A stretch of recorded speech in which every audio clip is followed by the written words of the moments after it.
단타하면 흔히들 패가망신의 지름길이다 라고 말합니다. 과연 그럴까요? 맞는 말이긴 해요. 통계를 보면 단타로 꾸준히 돈 버는 사람은 1%도 안 되거든요. 99%는 돈을 잃습니다. 근데 제가 오늘 하고 싶은 얘기는 그 1%가 대체 뭐가 다르냐는 거예요. 똑같은 차트를 보고 똑같은 시장에서 매매하는데 왜 누구는 돈을 벌고 누구는 돈을 잃을까? 여기엔 분명한 이유가 있어요. 오늘 그걸 하나씩 풀어볼 건데 특히 뒤에서 알려드릴 오더블럭이라는 개념, 이거 하나만 제대로 이해해도 매매할 때 느낌이 완전히 달라집니다. 끝까지 들어보시면 아, 이런 거였구나 하는 순간이 올 거예요. 자, 바로 들어갈게요. 먼저 단타가 뭔지부터 제대로 짚고 넘어가야 돼요. 단타 그러니까 데이 트레이딩이라고도 하는데 기본 개념은 진짜 심플해요. 하루 안에 사서 하루 안에 파는 거예요. 싸게 사서 비싸게 팔면 그게 수익이에요. 이론만 보면 이보다 완벽한 게 없어요. 돈을 며칠씩 묶어놓을 필요도 없고 밤에 자는 동안 미국장이 폭락해서 아침에 눈 떠보니까 마이너스 20% 이런 일도 없잖아요. 오늘 사서 오늘 팔고 수익 챙기고 깔끔하게 끝. 이게 단타가 사람들한테 매력적으로 느껴지는 이유예요. 근데 여기서 한 가지만 물어볼게요. 그러면 왜 99%가 지는 걸까요? 싸게 사서 비싸게 팔면 되는 거잖아요. 엄청 쉬운 거잖아요. 이유는 간단해요. 우리가 사람이라서 그래요. 무슨 말이냐면 한번 이런 상황을 떠올려 보세요. 내가 관심 종목을 보고 있어요. 어제부터 조금씩 올라가더니 오늘 아침에 5% 올랐어요. 나는 아직 안 샀거든요. 지켜만 보고 있어요. 근데 10시쯤 되니까 8%까지 올라가는 거예요. 커뮤니티에 들어가 보면 사람들이 난리가 났어요. 이거 20% 간다, 지금이라도 타야 된다, 이런 글이 쏟아지고 있어요. 이때 내 머릿속에 뭐가 들어오냐면 나만 못하고 있는 거 아닌가? 다른 사람들은 다 돈 벌고 있는데 나만 빠져 있으면 어떡하지? 이걸 포모라고 해요. 나만 소외되는 것 같은 그 불안감이요. 결국 못 참아요. 11%쯤 올라가 있을 때 매수 버튼을 누릅니다. 사자마자 기분이 좋아요. 나도 드디어 탔다. 근데 5분도 안 돼서 가격이 흔들리기 시작해요. 11%에서 9%로 빠지고 7%로 빠지고.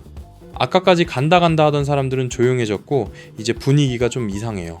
5%까지 내려왔어요. 내가 산 가격 대비 마이너스 6%예요. 이때부터 공포가 밀려옵니다. 더 빠지면 어떡하지? 오늘 안에 못 팔면 어떡하지? 본전은 올까? 결국 못 버티고 3%에서 손절해요.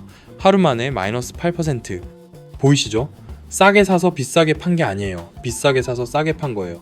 이게 99%가 매일 반복하고 있는 패턴이에요. 그리고 이건 머리가 나빠서 그런 게 아니에요. 사람이라면 누구나 이렇게 되게 돼 있어요.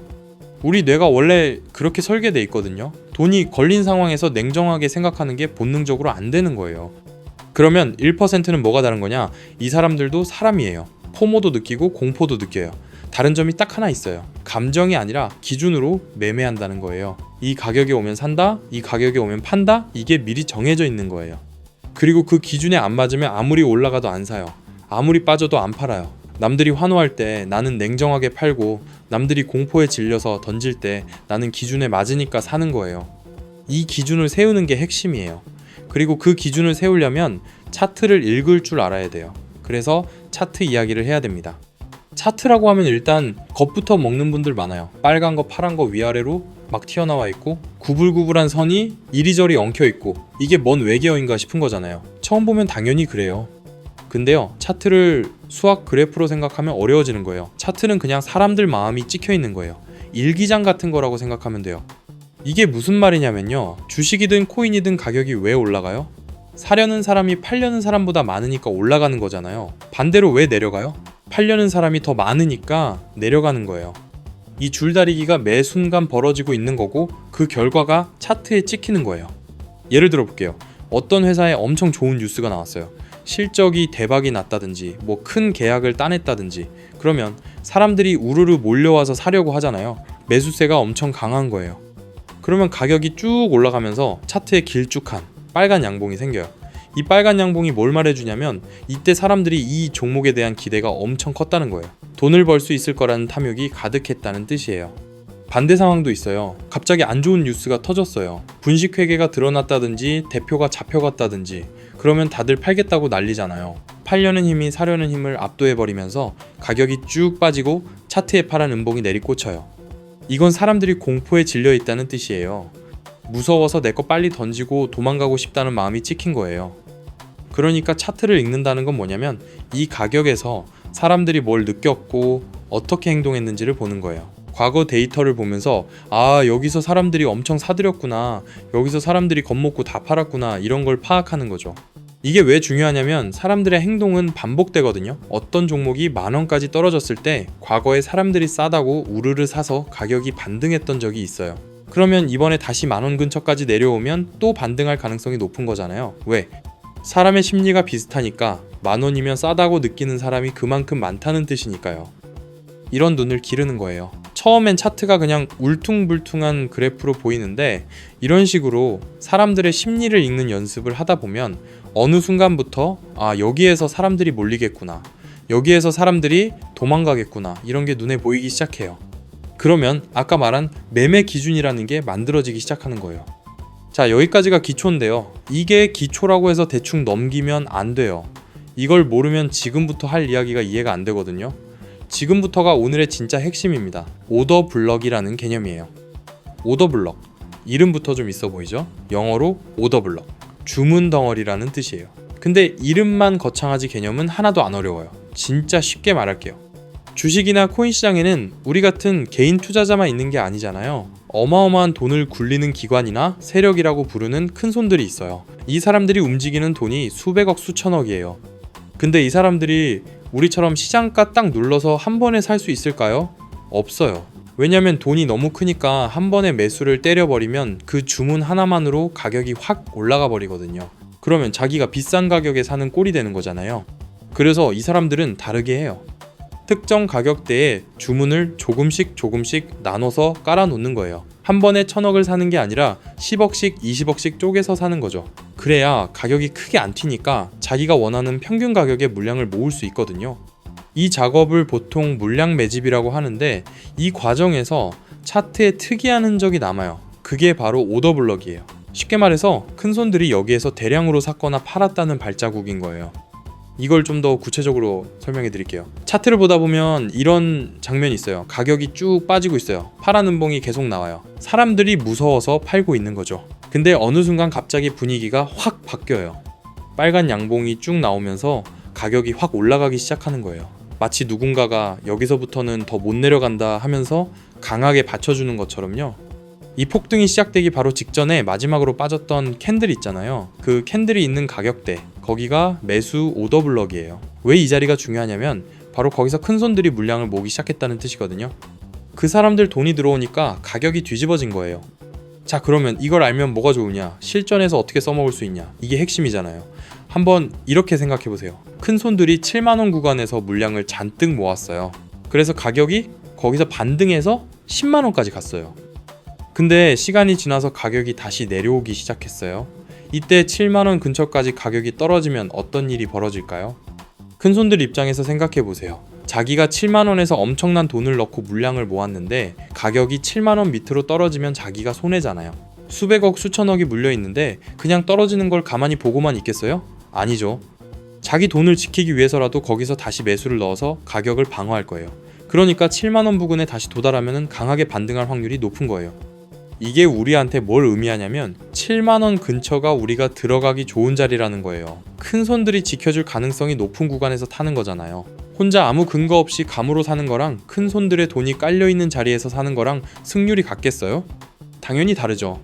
반대 경우도 볼게요. 가격이 쭉 올라가고 있어요. 빨간 양봉이 계속 나오고 분위기가 좋아요. 근데 어느 가격에 도달하니까 갑자기 꺾여요. 파란 음봉이 나오면서 가격이 확 빠지기 시작하는 거예요. 이 하락이 시작되기 직전에 마지막으로 올랐던 캔들의 가격대, 거기가 매도 오더 블럭이에요. 큰 손들이 거기서 물량을 쏟아냈다는 뜻이에요. 이것도 마찬가지 논리예요. 나중에 가격이 다시 올라와서 그 구간에 닿으면 큰 손들이 또 팔 가능성이 높아요.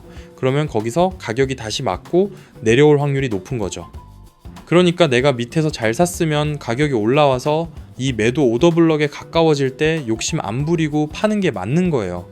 정리하면 이렇습니다. 매수 오더 블럭은 큰 손들이 사모은 자리니까 거기서 사면 승률이 높아요. 매도 오더 블럭은 큰 손들이 물량을 던진 자리니까 거기서 팔면 수익을 지킬 수 있어요.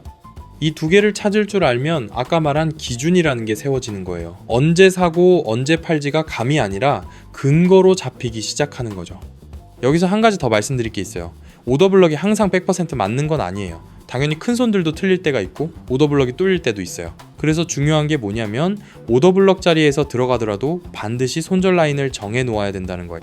예를 들어 매수 오더블럭이 7만원이면 나는 68,000원 밑으로 떨어지면 나가겠다, 이런 식으로요. 이게 있어야 오더블럭이 깨졌을 때 큰 손해를 안 보고 나올 수 있어요. 1%가 되는 사람들은 이런 거예요. 오더블럭 찾아서 좋은 자리에서 들어가되 틀렸을 때는 빠르게 손절하고 맞았을 때는 매도 오더블럭까지 들고 가서 수익을 챙기고, 이걸 반복하는 거예요. 한 번에 크게 먹으려고 하는 게 아니라 이기는 횟수를 지는 횟수보다 많게 만드는 거예요. 그리고 질 때는 적게 지고 이길 때는 좀 더 크게 이기도록 구조를 만드는 거죠. 자, 여기까지 듣고 나면 좀 설레실 수 있어요. 아, 이거 알았으니까 빨리 해보고 싶다. 당장 차트 켜고 오더블럭 찾아서 매매해보고 싶다. 그 마음 충분히 이해해요. 근데 여기서 정말 중요한 이야기 하나만 더 하겠습니다. 제발 지금 당장 큰돈 넣지 마세요. 이거 그냥 하는 말이 아니에요. 이론을 안다는 거랑 실전에서 된다는 건 진짜 다른 세계예요. 비유를 하나 해볼게요.